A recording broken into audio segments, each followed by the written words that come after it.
começando Artigo 5º, um programa que leva até você temas que estão na Constituição Federal e que fazem parte do dia a dia de todos nós, cidadãos brasileiros. No programa de hoje, vamos falar sobre as penas que são vedadas pela nossa legislação. O artigo 5º determina que não pode haver pena de morte, a não ser em caso de guerra declarada, de caráter perpétuo, de trabalhos forçados, de banimento ou que envolvam crueldade. No Brasil, as penas podem ser privativas de liberdade, restritivas de direitos e de multa. Mas como a gente acabou de ver, algumas são proibidas. E para falar sobre estes tipos de pena, nós recebemos dois convidados no estúdio do Artigo 5º. Está aqui conosco Rafael Augusto Alves, advogado criminalista e professor de Direito Penal. Também vamos conversar com o advogado Edel Andrade Torres, da Comissão de Direitos Humanos da OAB do Distrito Federal. Sejam bem-vindos ao Artigo 5º. Doutor Rafael, gostaria que o senhor começasse explicando para a gente o que leva alguns tipos de pena a serem vedados no Brasil. Bom, a gente pode destacar aí, partindo do texto constitucional, pelo menos dois princípios. Um de maior envergadura, que é a própria dignidade da pessoa humana, que acaba por irradiar efeitos não só, nesse caso das penas, mas para todas as relações públicas ou privadas. E um outro, dentro do próprio direito penal, é um princípio que nós chamamos de princípio da humanidade das penas.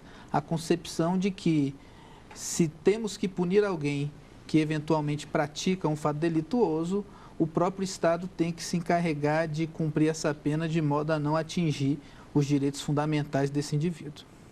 Doutor Edel, isso é fundamental para os direitos humanos? Com certeza, mesmo porque o Brasil é signatário de vários tratados internacionais que utiliza como premissa básica a questão da dignidade da pessoa humana e também da individualização da pena e a questão de uma pena justa para o indivíduo que cometeu o crime. Mas a nossa história mostra que esse tipo de pena já foi aplicado no Brasil, não é mesmo? Sim, a história nos mostra que na época do Brasil Império, a ideologia, a mentalidade que existia à época é de que as penas deveriam atingir o corpo, né, a figura, a integridade física do indivíduo, no sentido de que ele pudesse se redimir com a sociedade. E a Anistia Internacional, organização independente que defende os direitos humanos, monitora os países que ainda utilizam a pena de morte.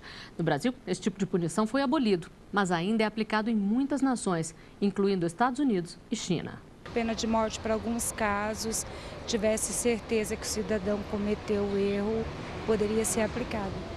Sou contra porque pode matar inocente, né? É um assunto quanto complexo, assim, em alguns casos assim, que geram revolta, eu até seria a favor, mas enquanto cristão seria contra, né?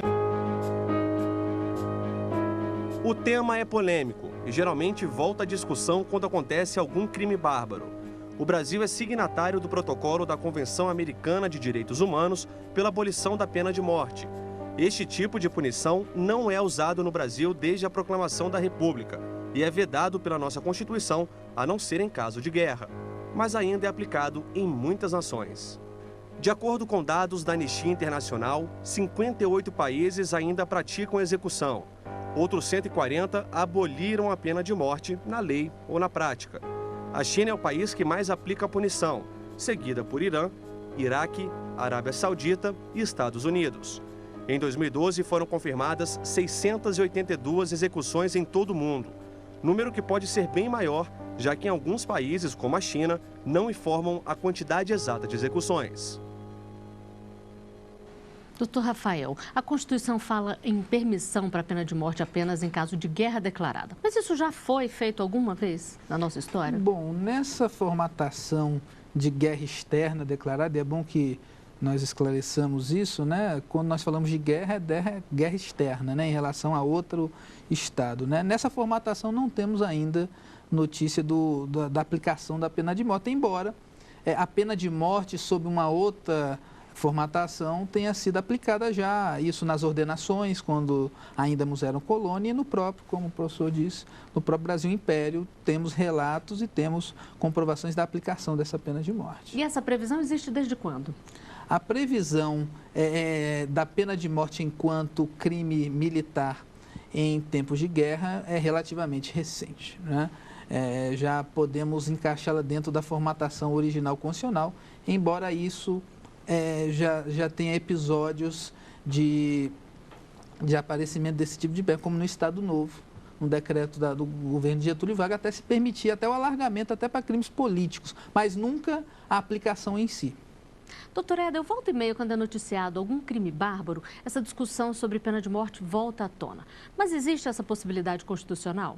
Diante do ordenamento constitucional existente, não há qualquer previsão e nem possibilidade jurídica da implantação da pena de morte. Esse é um tema que desperta a sociedade no sentido de que as pessoas elas estão ligadas a um caráter punitivo, né, repressor da pena. E, na verdade, a pena deve ser analisada sob um contexto mais amplo de ressocialização.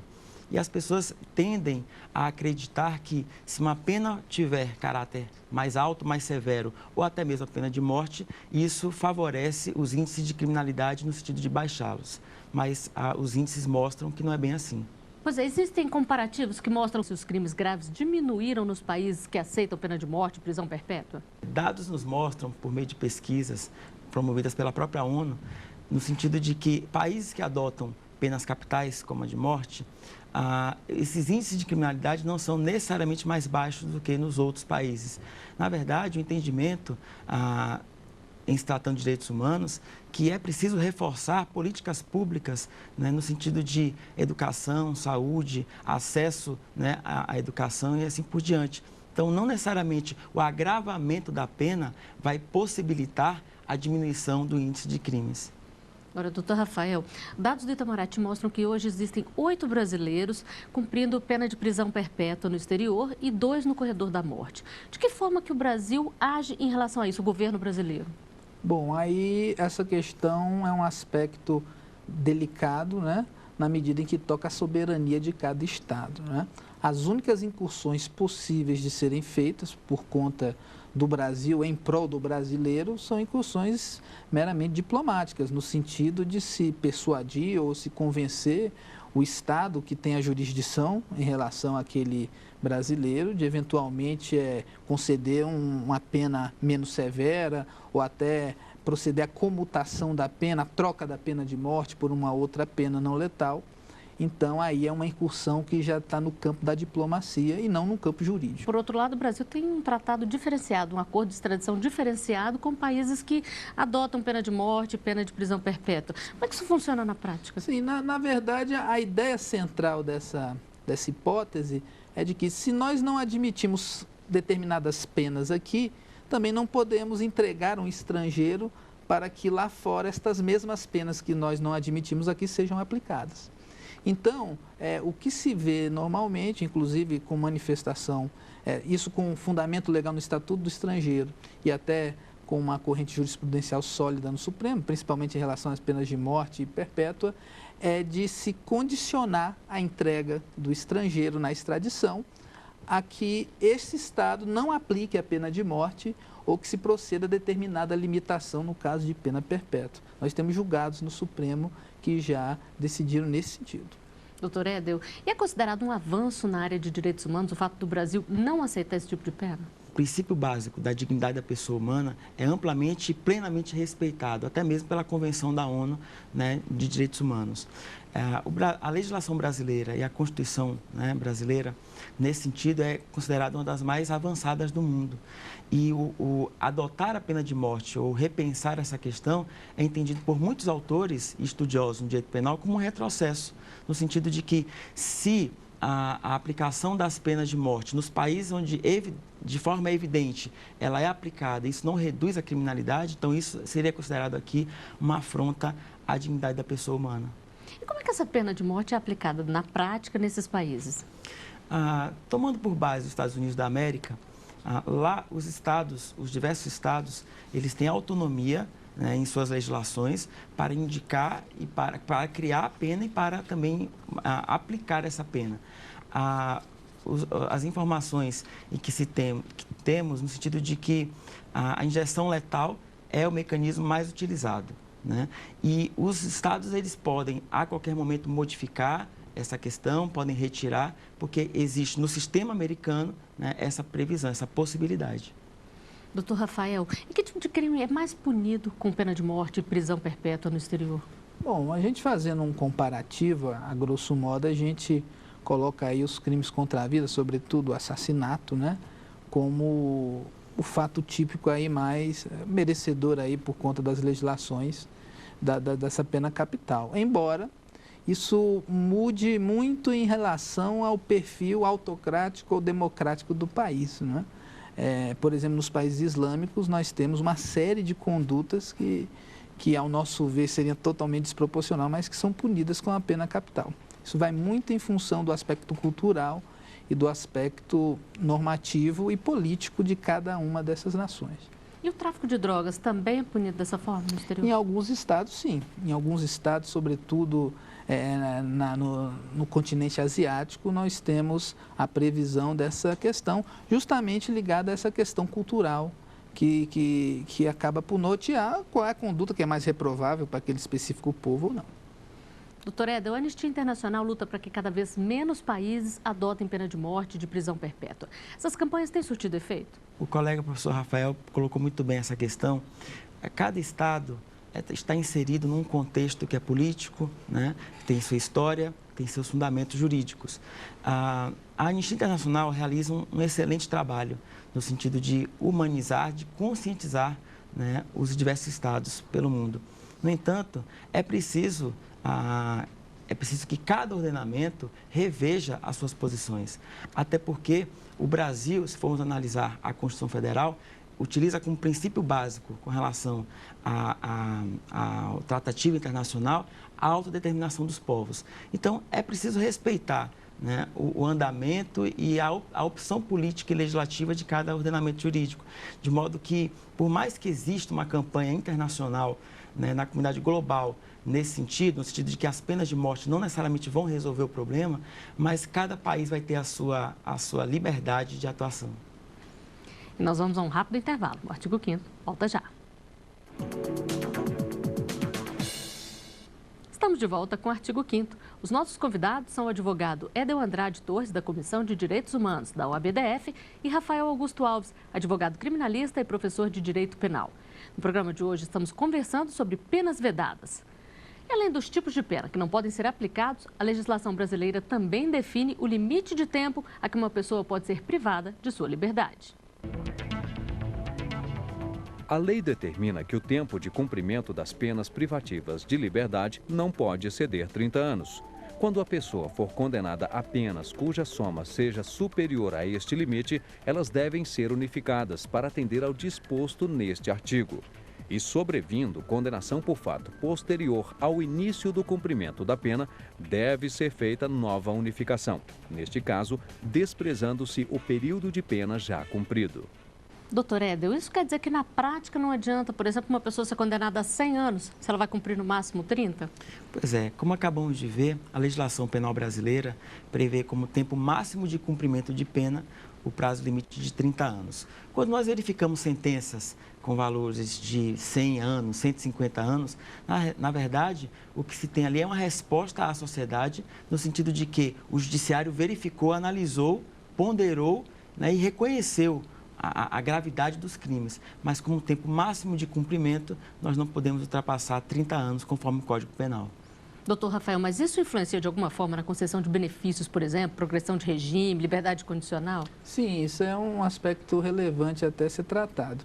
Embora o tempo máximo de cumprimento seja 30, para efeito de cálculo dos benefícios, que normalmente são 1/6, 2/3, 1/3, conforme o caso, é levado em consideração não o limite de 30 anos, mas o total da pena. O Supremo já até consolidou esse entendimento por um verbete sumular. Então, existe sim, ainda que não no tempo máximo, mas existe um impacto em termos de concessão de benefício. Isso pode gerar discussões no sentido de que, a depender da pena, o próprio requisito temporal para que a pessoa tenha progressão de regime seja até correspondente a esses 30 anos, né? Então, cairíamos num caso onde a pessoa não teria direito à progressão. Isso é um aspecto que está merecendo uma discussão melhor. Se acontece do condenado cumprir parte do tempo previsto na pena, fugir e ser recapturado, aí essa pena é recalculada, ele pode voltar a cumprir os 30 anos novamente? A partir do momento em que o apenado se evade, aquele cumprimento da pena é suspenso, né? E aí somente recomeça a contagem a partir do momento que ele volta ao cárcere, né? Embora a lei de execuções penais ela agrega alguns efeitos por conta dessa fuga. Por exemplo, aquele que foge, ele perde parte dos dias remidos por conta do trabalho. Aquele que foge tem regredido o seu regime de pena, né? Então, embora não se acrescente tempo por conta da fuga, o apenado que foge vai ter uma série de consequências que irão atrasar o cumprimento da sua pena. Nas ruas, as pessoas falam sobre as penas estabelecidas pela legislação brasileira. A equipe do Artigo 5º foi conferir as opiniões. Poderia ser mais rigorosa, porque tem diversos casos que acabam saindo antes, né? Agora cada caso é um caso. Há necessidade sim de uma revisão, porque na verdade a gente paga imposto e como nós sabemos, né, nós estamos presos na rua, entendeu? Dentro de casa, né? E o ladrão está solto na cadeia. Eu sou vítima e eu acho que 19 anos por você matar uma pessoa é muito pouco, porque tem muita redução de crimes aí, né? Eu acho que a pena tem que ser revista. Se cumprisse na íntegra seria o suficiente. Mas só que eles não estão cumprindo e nem a penalidade para uns tem, mas para outros deixa a desejar. Um cara vai preso aí, mata uma pessoa, fica 3 anos preso, depois sai e continua fazendo o mesmo crime. Eles não têm medo. Doutor Edel, as penas brasileiras são consideradas brandas mesmo, como disse um dos entrevistados? O grande diálogo que deve a sociedade travar no Brasil é preciso aumentar as penas ou é preciso que haja realmente a efetivação dessas penas, ou seja, a execução dessas penas? A gente acredita que, na verdade, o que deve ser melhorado no Brasil é o mecanismo de punição, mas não a pena em si.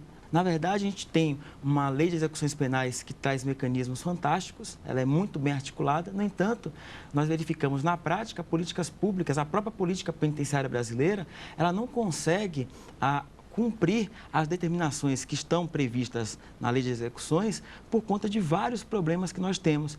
Então, a reflexão que fica, o questionamento que fica será que realmente a pena no Brasil é branda, é uma pena suave? Ou é preciso que realmente haja, né, mecanismos eficazes de cumprimento dessa pena? E o que é preciso fazer para que haja esses mecanismos eficientes? Acreditamos que a grande saída está na efetivação de políticas públicas que realmente promovam a ressocialização do preso. Não adianta, né, mantermos um sistema falido, como o próprio ministro da Justiça colocou recentemente, que não consegue ressocializar o indivíduo, né, e a própria sociedade enxerga o criminoso não como pessoa.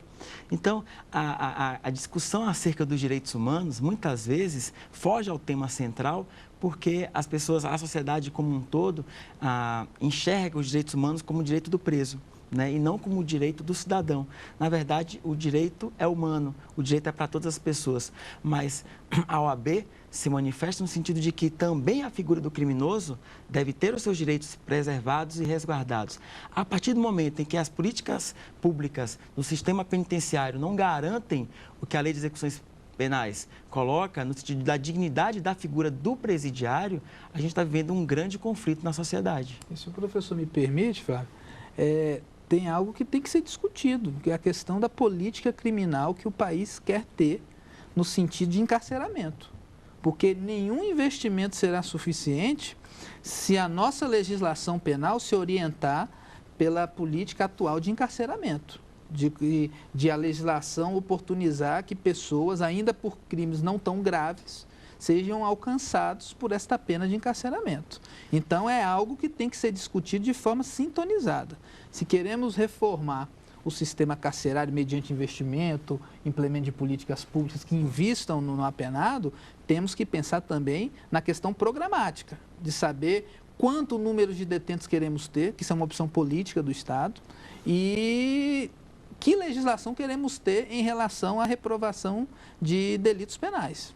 O senhor acha também que é branda a pena ou que a discussão está com foco errado? Como é que o senhor vê essa parte? A gente não pode categorizar a pena como branda ou severa tão somente a partir do tempo, a partir do aspecto temporal. Então, se eu conjugar o tempo que pode se discutir mais ou menos com as condições que aqui a pena é cumprida, eu posso falar que são penas severas que beira a questão da desumanidade. As condições, se você vai a um sistema penitenciário, como já denunciado alguns anos atrás, do Espírito Santo, como do Acre, do Urso Branco, quer dizer, se eu enfoco tão somente para o aspecto temporal, isso é uma visão míope do que é uma pena severa ou não. Porque aquele projeto que tem na LEP, de conferir direitos, garantias, um espaço mínimo, não existe na prática. Por isso é que eu tenho uma concepção muito clara, no sentido de que as penas são absolutamente severas pela nossa realidade em termos de execução penal. Doutor Edel, e essa não aplicação da lei como ela é prevista, isso incentiva os criminosos de alguma forma? De certa forma, sim, porque o indivíduo, ele verifica que, como não há um mecanismo eficiente, né, de persecução criminal, então ele muitas vezes se vê, eu não diria incentivado, mas ele sabe que de alguma forma vai haver um tratamento mais brando, ou um olhar mais brando. Na verdade, o que a sociedade deve verificar na prática é que, se políticas públicas como de educação forem acessíveis à comunidade, de modo geral, essa sim é uma saída viável. Doutor Rafael, muitas pessoas são condenadas a penas altas, mas acabam não cumprindo grande parte disso. O que acontece aí na prática? Na realidade, isso é uma opção nossa de consagrarmos um sistema progressivo de penas, né? Onde o preso vai partir de um regime inicial e, conforme o seu merecimento, ele vai readquirir de forma progressiva parcelas da sua liberdade que lhe foram subtraídas. Então, por isso que nós projetamos, às vezes, uma pena, temos uma pena sentencialmente configurada, mas temos factualmente ele saindo antes do tempo por benefícios de livramento condicional, por benefícios de progressão de regime. Agora, eu insisto, né? Eu não posso dizer que estes benefícios, conjugadamente com a situação precaríssima do nosso sistema, sejam ruins. Até o próprio Supremo, inclusive, isso é uma opção constitucional, de que a pena tenha progressão, que o preso tenha um objetivo a cumprir, que ele tenha uma perspectiva de readquirir paulatinamente a sua liberdade. Bom, para encerrar, eu gostaria de saber como vocês veem o sistema penal brasileiro. As penas são justas na maioria das vezes ou é preciso fazer uma revisão, como disse um dos entrevistados? Doutor Edel. Como eu coloquei há pouco, acredito que esse debate é necessário, no sentido de verificar se realmente é com base na ampliação das penas. É preciso que haja, na verdade, um discurso muito claro no sentido de que Estado democrático nós queremos, que Estado democrático nós temos. A minha visão é no sentido de que Estado democrático de direito é aquele que as autoridades públicas constituídas, a polícia, o judiciário, o Ministério Público, o próprio Poder Legislativo, todos eles estão antenados, verificando não só a comunidade, mas também os direitos humanos do presidiário. Não adianta olharmos o presidiário como um não indivíduo, desumanizar esse indivíduo. Na verdade, é por isso que verificamos os altos índices de reincidência quando essas pessoas, né, saem do sistema prisional. Doutor Rafael, para o senhor. Bom, aí nós temos que pontuar pelo menos duas premissas. A primeira é de saber que encarceramento não é igual a segurança. Encarceramento não é igual a diminuição da violência. Nós temos estudos criminológicos que pontuam que essa relação não consegue ser estabelecida, que prendendo mais pessoas, nós ficamos mais seguros, né? Isso por si só já afasta essa ideia de senso comum e essa ideia simplista de que aumentando penas nós teremos mais segurança em nosso convívio. E a outra premissa que eu gostaria de pontuar é a questão, voltando novamente à ideia de que sem uma reestruturação da política criminal, das opções que o nosso Estado quer de punir o indivíduo, sob que penas, medidas alternativas, prisão, sem essa discussão, toda aquela discussão que envolve investimentos, condições, presídios, é uma discussão fadada ao fracasso. Temos que pensar que modelo de punição nós queremos instituir e, no meu entender, tem que ser um modelo que reserve o encarceramento a situações absolutamente necessárias. Certamente, em termos de encarceramento, não mais do que 20% ou 30% do que estão lá necessitam de ficar encarcerados. Então, essa política a gente tem que discutir em sociedade. Bom, e com essas constatações, nós chegamos ao final de mais um Artigo 5º. Doutor Éder, doutor Rafael, eu agradeço a presença de vocês aqui no estúdio do Artigo 5º e lembro que você também pode fazer parte do nosso programa, mandando sugestões para o e-mail artigo5@stf.jus.br. A gente se vê na semana que vem. Até lá!